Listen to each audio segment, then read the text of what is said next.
Namaste everyone, my name is Tara. Today I am going to teach you Parsvottanasana. Parsvottanasana is an intense side stretch pose, also known as a pyramid pose. Parsvottanasana is a standing pose and forward bend pose.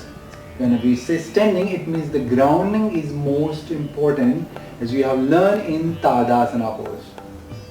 And forward extension, the rule of the forward extension should be applied. Let's go further into the practice, standing in front of the mat. Before going to go further, as I always say, safety is first. So some contraindications we should follow. If you have any critical pain in your back, especially in your spine, you should consider with your teachers, practice under teacher guidance. The other small issues are there that we will be solved with our proper adjustment. Okay, so let's start the pose standing in front of the mat. Bring your hands on your hip. Bend your knee slightly and step back with your left. So here the front leg is right and back leg is the left. The both feet are facing in one direction.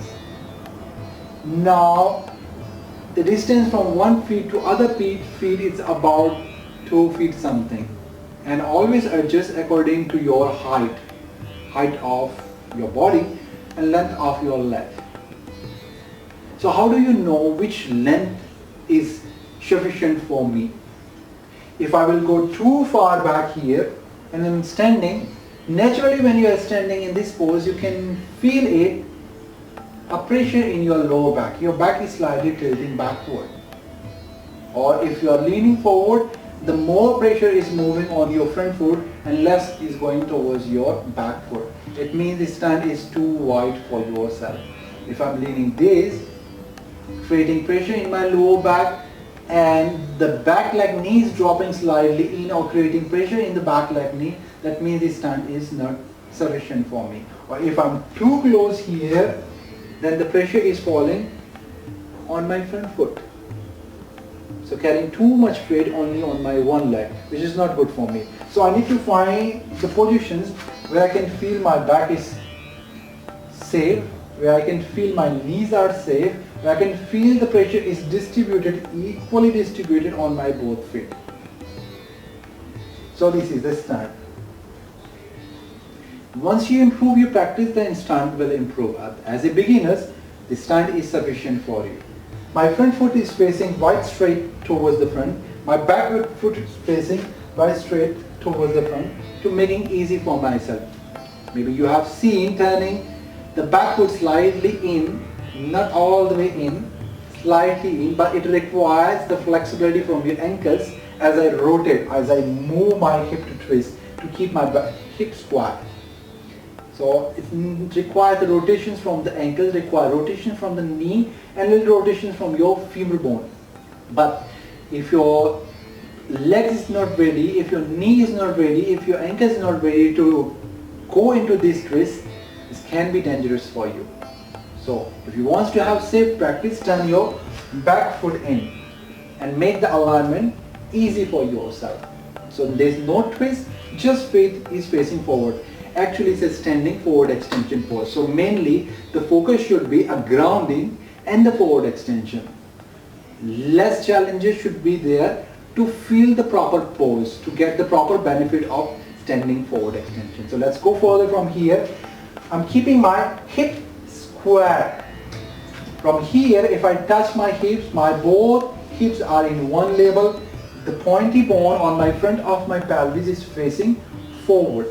Now what happens from here, there are tendency people, they push their rib out, they arch their back and they are creating pressure in their lower back. So this is misalignment, which is not good for this pose. So what you have to do from here, hold your front pointy bone and the back bone on your hip and start doing posterior tilt of your pelvis. Roll your buttocks under, lifting your navel point up. So belly button is lifting up. Now from here, with inhalations, raise your both arms up. Feel the extension on your both sides of your torso. Stretch your arms high up so you can feel with your arms your spine is lifting up, your neck also lifting up, your head also lifting up, reaching higher towards the ceiling. With exhalation, start leaning forward a 90 degree. Now from here, just move your arms down, keep looking forward. Now you will need some extra support. For this support, I have a block with me. So you have a block, place the blocks next to your foot. And then from here, what happens when you are leaning forward, my right hip moves forward and the left hip moves back. I need to keep my hips square again. Okay, now from here, pressing hands down on the blocks, looking forward, opening chest down towards the mat and keeping back straight. Now from here, slowly turn your neck to look down and keeping the back of the neck long and relax. Once you find you are flexible in that, lower your block. Inhale, head up, open your chest. Exhale, go down deeper into the pose with chest open, with heart open. If you think you can go more further deep down, so lower your blocks more, but keeping the back straight is important. If you think you can go more further down, you can place your palms direct on the mat without using any other support.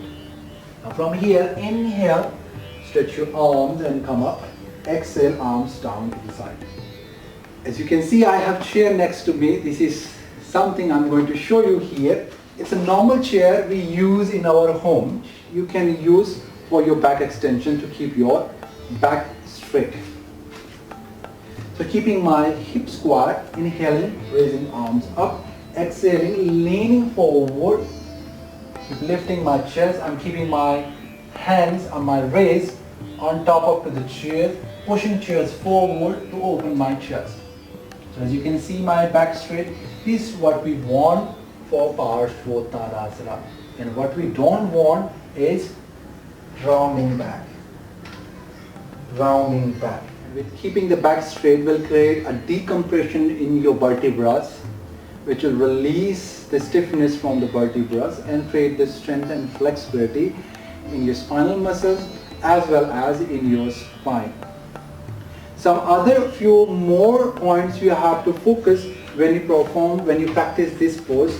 So there are some more common mistakes which becomes common risk. Like whenever you lean forward towards your front foot, naturally the body weight falls on your front foot.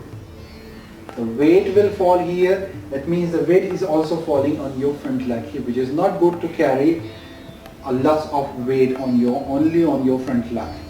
So you are overusing your one side than your other side. So what we have to do here, when we are in the pose, press your front foot down, push through your hip, shifting back and shifting the pressure on your back foot. So now without support I can stay here nicely because my grounding is even on my front foot and the back foot, which is very important for the pose. Next, the foot. Sometimes we forget about the foot. As we have explained in our Tadasana video, the four corners should be maintained, but this is not maintaining. What is happening? The weight is falling only on the outer edge. So the inner lifts up, and which causes pain in the ankles and the knee. Then you need to press your ball of the big toe down to shift the pressure on four corners of your front foot, four corners of your back foot.